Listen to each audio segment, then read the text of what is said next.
c'est-à-dire que moo tax quand boo dee li topp wax Ousmane est un homme fatigué il se bat sur tous les fronts parce que dafa am ñoo xam ne tey dañu am problème personnel ak Ousmane ne coûte que coûte danañ ko régler ci nii wala ci nële. soo leen laajee lu leen Ousmane def duñ la ko wax de. ah déet xam nañ ko de dañ ko dul ñemee wax. parce que daa yàq seen. def na leen nag def na leen Ousmane def na leen de. lu leen def non Ousmane da leen def Ousmane. dafa ñëw lever mécanisme d'enrichissement illicite yëpp yi nga xam ne doon gravité autour de ces. waaye dañoo mën a tappale nag. xoolal yëpp mu teg ci loxoom c'est-à-dire que redressement moo métti te il faut que les Sénégalais soient conscients du tournant bi ñu nekk nii nit ñi dañu naan ñoom ñu ngi xaar résultat on peut pas avoir des résultats maintenant parce que il faut ñu déjjati le système. kooku c'est un combat système bi nag c'est interne c'est externe Ousmane mu ngi xeex ak les multinationales mais mu ngi xeex ak une partie de l'administration fii loolu moo waral nag il est fatigué. mais Samba xam nga gaañe. bu ñu jógee di tëb di tontu Ousmane c'est parce que justement dafa pointer du doigt les magistrats. Ouais. Bon, nous disons pas les magistrats mais la justice de façon générale. mais am na yu bëri yu nga xamante ni daf fi am Pape Abdoulaye Touré. oui. c'est un citoyen sénégalais il a droit à la justice il a porté plainte et depuis lors il ne cesse de réclamer que la justice soit faite. wallaay. mais ana justice boobu mais on doit pas attendre que le premier ministre génn rek ne non sa waay gars yi mbir mi doxul comme ñun niñ ko bëggee. te ñun du ñu leen woo na leen def leen li ngeen war a def. prenez vos responsabilités ngir yàlla li laay war a suuli parce que sénégalais yi dañu soxla lu bëri lu fi xewoon ñu xam mais bu fekkee ni ñenn ñi ci ay victimes ñoom jël nañu combat bi ñu porter plainte mais dafa war a am au moins sax mu bouger mu am au moins ñu xam ne am na suite. te moom mais jusque là Pape Abdoulaye Touré mu ngi topp di wax di kii ak état bi nga xamante ni ci la nekk. mais pourquoi justice du mën a def liggéeyam sur ce dossier là ça c'est des questions. lan moo xew.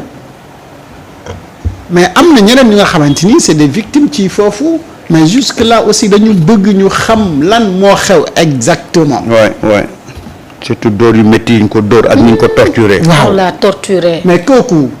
bu fekkee ni buñ ko fajul loolu y a rien de politique kana torture la torture bu barbare et que lui il a porté plainte mais war na am ay suite kana si et seulement si wala sauf véritablement ñu confirmer li Ousmane Sonko di wax mooy que ni en réalité rien n'a changé. ah ouais. ce sont les mêmes personnes même lobbying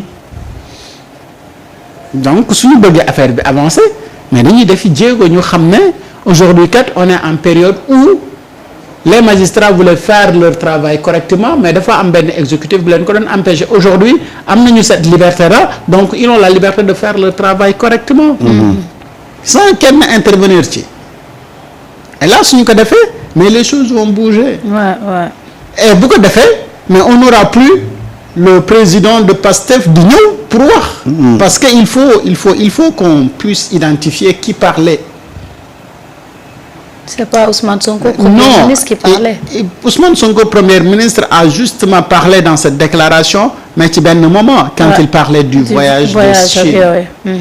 mais bi mu jógee foofu def ne man en tant que président de parti politique. te moom nee na xam naa fi may nekkee premier ministre.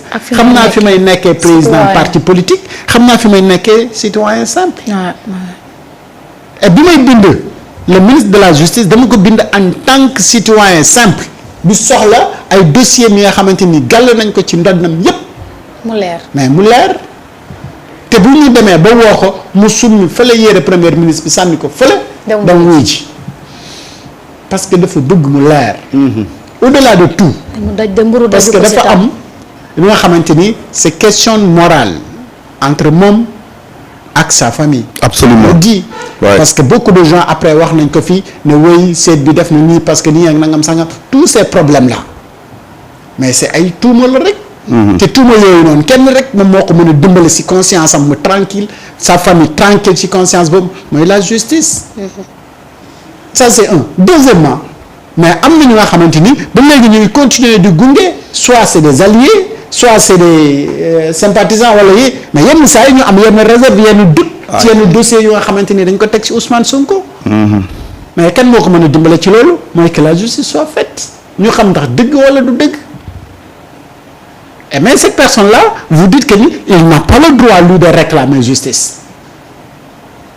Mais opposition, parfois, tamit da ngay objectif quoi. ci jàpp ne opposition bu fi toogee 2 ans man Aliou man soxla naa xam dëgg ndax Ousmane. opposition am na li ñu war a wax. li nga ko fi teg nii mais bu ñu demee ba Ousmane ne gis nga de dañu dépensé loo Ousmane xaalis inutilement Ousmane ne la dama xam fi ñu jëm ak man ma fay lu cher pour def donation c'est vrai donation xaalis bu bëri ngay fay terrain nii rek donation c'est beaucoup d'argent.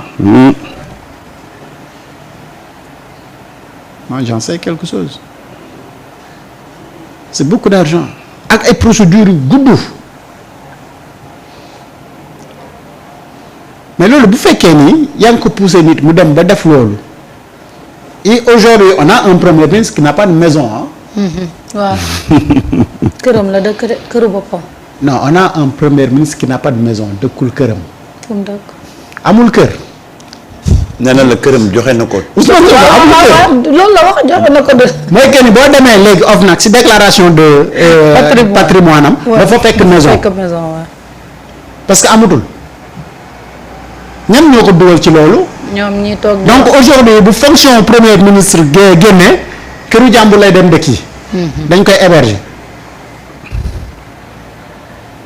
te pourtant il a travaillé 15 bonnes années.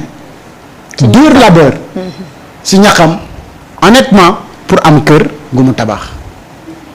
ci mbirum politique pour défendre les intérêts de la nation.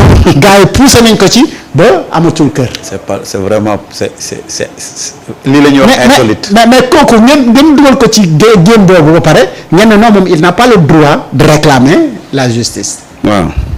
mais kii bu réclamer wul justice kenn moo war a réclamer justice dans ce pays là. moom rek war a réclamer justice parce que liñ ko fi teguñu ko. tooñ ma ba toñaxal ma. bëgg ma toroxal may daw ku ma toroxal tax ma def lu nga xamante ni damay éviter ku ma toroxal. et Ousmane toujours dafa amoon longueur d'avance si ñoom. si ñoom waaw. et daw ku ko toroxal boobu moo tax mu pousser mu def même à la limite l'impossible. mais xam nga fan yi nu mu mel. te ñun ñëpp xam nañ ne un jour viendra on va mourir ndax kullu nafsin zaa'iqatul mawti la suñu borom wax. Ousmane moo la gën a xam ne bés dina dee est-ce que donation boobu mu def suba ci famille du fa am lenn loo nga xamante ni na ko jural comme jafe-jafe. ñaanaluñ ko ko. kenn ñaanalu ko ko. mais c'est des hypothèses yu nga xamante ni da nga koy def tey soo demoon seen kër ne paa bi dama bëgg nga def donation wala ñu hypothéquer kër gi parce que dama am projet nangam bu la paa bi dooree. oui. fii amul ku fi nekk ci situation bu critique ba xalaat def li Ousmane def. waaw kër de moom. et encore une fois Ousmane a montré à tout le monde que ni man musuma xalaat sama bopp ci lan quand il s'agissait de faire la candidature de nangam Diomaye laa jox. dem toog. dem il a toog tout donné pour le Sénégal. tout il a tout donné même sa ba vie. ci këram. ba ci li gën a seet si moom muy bakkanam. waaw ba ci kër. ba këram joxe na ko. non c'est-à-dire que. kii yàlla du ko fay. pour le mais kii yàlla da non koy fay. au-delà de yàlla fay ko mais kii la gars ñi toog ne moom il n'a pas le droit de réclamer la justice. waaw. dañuy foo. mais nag lépp li ko poussé mu def loolu moom lay demander justice. ma ne sama doxalal. yàlla dina ko fay. Sénégalais non xoolal dama lay wax benn affaire de ku xam Ousmane xam ne Ousmane a vécu des situations yu gën a difficiles. mais mosu ci résigner au contraire Ousmane il dit et il réagit nee naa la dina procès dinañ ko ubbi lañ ca war a leeral danañ ko leeral. incha allah.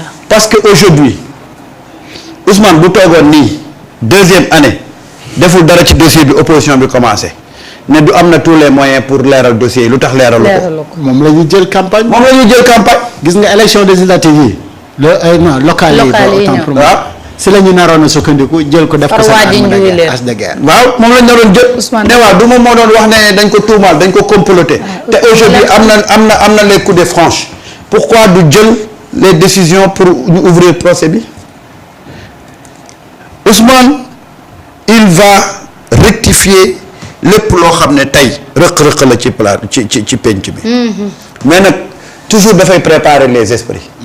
gis nga Ousmane balaa muy réagir. day camper le débat, attirer attention sur ce qui va se passer. tey tous les Sénégalais xam nañ là où ça ne va pas.